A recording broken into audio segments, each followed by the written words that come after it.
Welcome to No Longer Conformed. My name is Erik Garthe, and we are in class with Ruth.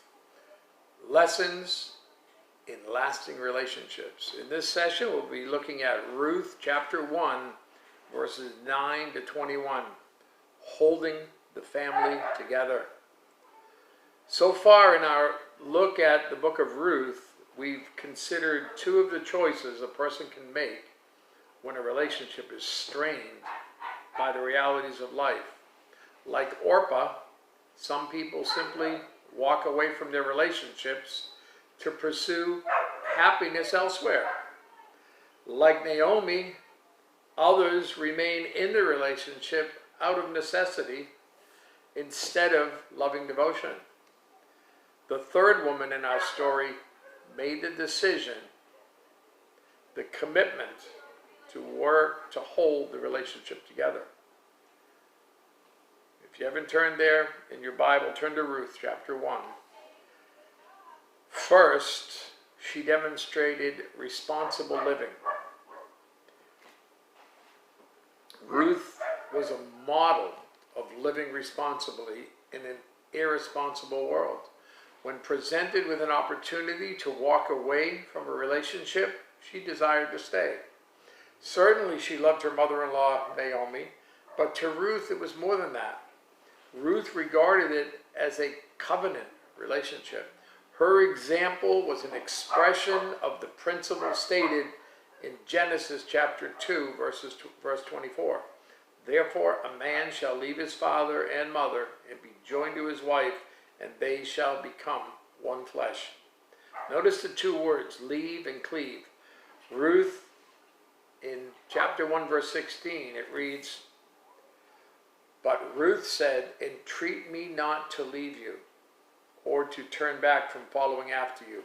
For wherever you go, I will go, and wherever you lodge, I will lodge. Your people shall be my people, and your God, my God." The word leave represents breaking with the past, such as former family obligations. And in verse 14 says, they lifted up their voices and wept again. And Orpah kissed her mother-in-law, but Ruth clung to her. And the word clung or cleave pictures of bonding, a new covenant relationship that takes priority in a person's life. These are the exact words used in Genesis chapter 2, verse 24. Ruth demonstrated an incredible level of devotion to Naomi. While this wasn't a marriage relationship, it displays the proper attitude necessary for any relationship to last. It reveals what kind of wife, mother, believer, friend, and employee she would be. Second, she pledged commitment unconditionally. Look at verses 16 and 17. Well, verse 14 revealed Ruth's desire to care for Naomi. Verses 16 and 17 displayed her actual decision to do so. This passage is the most beautiful statement of commitment found in any literature, and its simplicity demonstrates the characteristics of genuine commitment to a relationship. And what are those characteristics? Well, commitment is costly. Ruth had to sacrifice a great deal personally to stay in this relationship. She gave up her freedom. Entreat me not to leave you, verse 16. When Ruth's husband died, she was probably not much more than 25 years old. For all she knew, she would never remarry or have children. But she committed to caring for her aged, widowed mother-in-law. This was a complete break with the past, without any promises in the future. She gave up her identity. Wherever you go, I will go. And wherever you lodge, I will lodge. She was willing to sacrifice her national identity and homeland. She was leaving the land of Moab, where she was born and raised, for a land with new and strange customs. She gave up her family and friends. Her people, your people shall be my people. She was leaving behind her mother, her extended family, and her friends. She was giving up her religion. Your God shall be my God. She was willing to sacrifice her religious heritage and the worship of the idol Chemosh. We can see this decision as Ruth's conversion. It was very costly to her. Commitment is also long-term. Verse 17, where you die, I will die, and there will I be buried. The Lord do so to me, and more also, if anything but death parts you and me. Now that sounds like a till death do us part kind of commitment. Ruth didn't treat relationships with an attitude that if things get tough or don't work out the way I want, I can leave.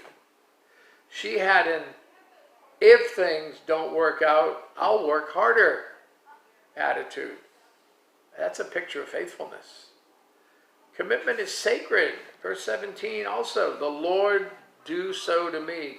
Ruth's commitment wasn't just made to Naomi. She made the vow before the Lord.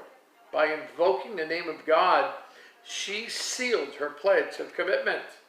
There was a physical, emotional, and spiritual vow. There were no reservations. And third, she proved her devotion. Verse 18. When she saw that she was determined to go with her, she stopped speaking to her. Now the two of them went on until they came to Bethlehem. And it happened when they had come to Bethlehem that all the city was excited because of them. And the women said, is this Naomi? But she said to them, do not call me Naomi, call me Mara. For the Almighty has dealt very bitterly with me. I went out full, and the Lord has brought me home again empty. Why do you call me Naomi? Since the Lord has testified against me, and the Almighty has afflicted me. So Naomi returned, and Ruth the Moabitess, her daughter-in-law, was with her, who returned from the country of Moab. Now they came to Bethlehem at the beginning of barley harvest. Every year, thousands of couples pledge their love and devotion to each other in wedding ceremonies, only to break their promise later. Ruth proved her commitment in two ways. With convincing words, verse 18, Ruth's vow had passion and sincere meaning. Her words didn't have a hollow ring to them. And based on her past example, Naomi had no reason to question Ruth. And then she proved her commitment with consistent works. At verses 19 to 22. Ruth followed through with her vow. She left Moab with Naomi and moved to Bethlehem. Naomi didn't really appreciate her daughter-in-law's commitment. I went out full, and the Lord has brought me home again empty. Empty? But Ruth's commitment, listen, was not dependent on Naomi's response or behavior. She was committed to Naomi regardless. Life is full of challenges and difficult circumstances.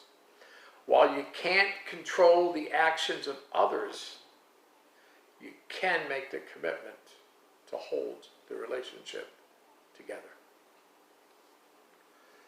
You give thought to all that, and you have a great day.